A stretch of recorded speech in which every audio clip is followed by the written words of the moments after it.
a massive welcome back. You're listening to LexTalk, exploring English and linguistics in Thailand. This is Season 5, Episode 4. Hello. Great to be here, especially talking to all you dedicated educators, parents, and, well, anyone who just really enjoys the English language here in Thailand. Absolutely. We're so glad you're with us. Today, we're really diving deep into something pretty important for many of us. Standardized English tests. Mm-hmm. You know, the big ones like IELTS, TOEFL. We'll touch on others too. Exactly. We want to unpack what these tests mean, particularly in the Thai context for education, getting opportunities abroad, that kind of thing. Yeah, looking at their role, how reliable they are, and importantly, how relevant they really are today. Right. So our mission for this deep dive is to get a clear picture. What are these exams? Why do they matter so much? And what should you be thinking about, especially if you're here in Thailand? Sounds good. Let's get into it. Okay, first things first. When we say standardized English tests, what are we actually talking about? Well, basically, they're common assessments used all over the world. They aim to measure English skills in a, well, standardized way. So everyone gets a similar kind of test. Pretty much. The really well-known ones are IELTS, that's the International English Language Testing System, and TOEFL, the test of English as a foreign language. Right. We hear those names a lot. Yeah.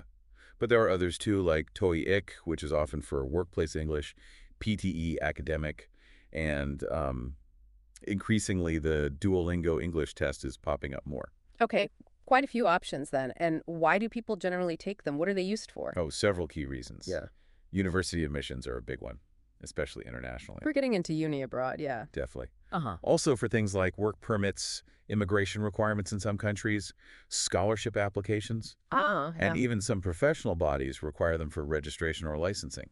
So, high stakes. They really are gatekeepers in a way. And Yeah. what skills do they actually measure? What's being tested? They focus on the 4 core language skills: listening, reading, writing, and speaking. The fundamentals. Exactly. How well you understand spoken English, how well you comprehend written texts, how effectively you can write, and how clearly you can speak. Makes sense. And we see this all the time here in Thailand, don't we? Like, students aiming for Australia or the UK often prep hard for IELTS. That's a classic example, yeah. Or if they're looking at universities in the U.S., then TOEFL is often the one they're focusing on.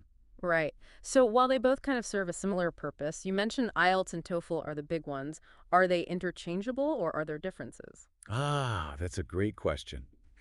They're both widely accepted, yes, but they do have some pretty important differences in how they work. Okay, let's get into that. What should people know about IELTS versus TOEFL? Well, one of the most noticeable differences is the speaking test. How so? With IELTS, it's usually a live face-to-face interview with a certified examiner, like a real conversation. Okay, direct interaction. Exactly. But with TOEFL, you speak into a microphone, and your answers are recorded and then scored later by multiple raters. Oh, wow. So no live person in the room during the speaking part for TOEFL? Typically, no. It's you and the computer.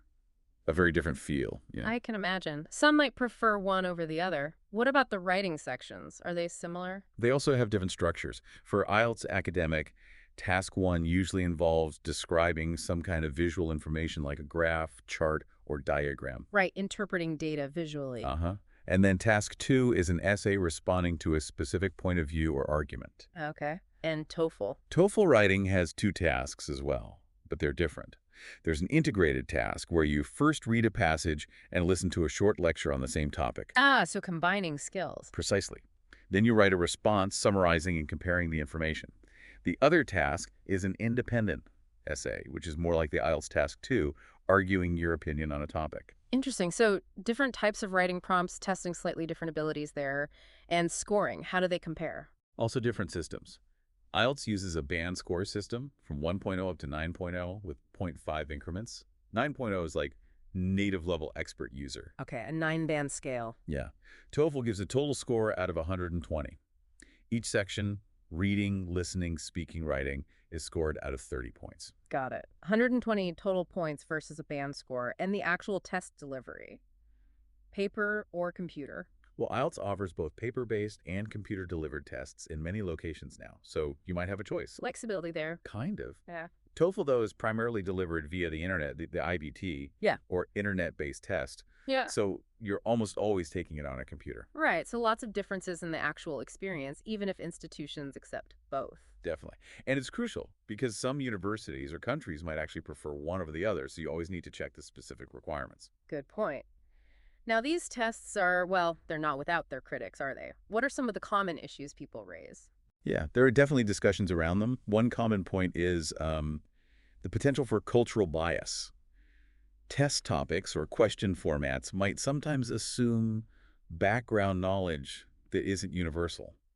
Like an essay topic, maybe? Exactly. Maybe an IELTS Test 2 question about, say, nuclear energy policy. That might be quite unfamiliar territory for some Thai learners compared to others. That makes sense. It could put some people at a disadvantage. What else? Cost is a big one. These tests aren't cheap.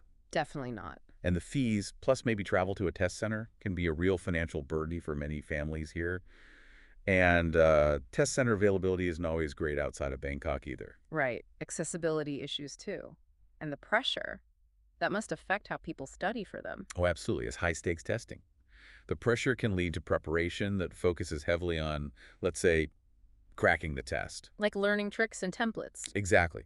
Rote memorization of essay structures or vocabulary lists rather than necessarily developing, genuine, flexible communication skills. So maybe good at the test, but not necessarily ready for real-life communication challenges. That's the concern sometimes. There can be a bit of a disconnect between the sort of academic English tested and the spontaneous English needed day to day or even in many jobs. Okay. That leads nicely into the test prep scene here in Thailand. It's huge, isn't it? Oh, it's a massive industry. Cram schools, private tutors, online courses, mock tests. Yeah. It's everywhere. And what's the general vibe in those prep centers? Is it focused on that cracking the test idea? Often, yes. There's a strong emphasis on test-taking strategies, templates, specific vocabulary for certain topics, predicting question types, ways to maximize your score within the test's constraints. Which can be helpful for getting the score, I guess. It can be. But again, the worry is whether that intensive focus on test hacks really translates into broader, more adaptable English proficiency in the long run. It's a balancing act. I've Yeah. also heard that some universities here are starting to create their own English tests, maybe modeled after IELTS. Is that a trend? Yes. That's a really interesting development. Some universities are developing in-house assessments, sometimes using similar formats or CEFR levels as benchmarks. Why do you think they're doing that? Possibly to have more control, maybe tailor it more specifically to their own academic context, or perhaps offer a more affordable or accessible option for their incoming students. Is something to watch. Definitely.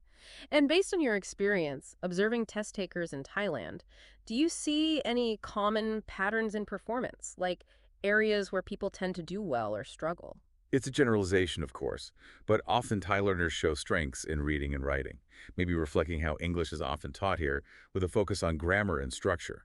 Listening comprehension is often quite good, too. Okay, and the challenge? Sometimes the speaking section can be more challenging. Not necessarily language knowledge, but producing spontaneous, fluent, and well-structured speech under pressure, especially in the IELTS live interview format. That makes sense. The real-time interaction aspect. So putting this all together, the necessity, the costs, the preparation, the potential issues, are these tests still worth it? What's the bottom line? Well, I think for many key goals, yes, they are still very relevant and often essential. Like studying overseas. Absolutely. Applying to most universities in English-speaking countries, certain immigration pathways, professional registrations, you usually need an official score from IELTS, TOEFL, or a similar recognized test.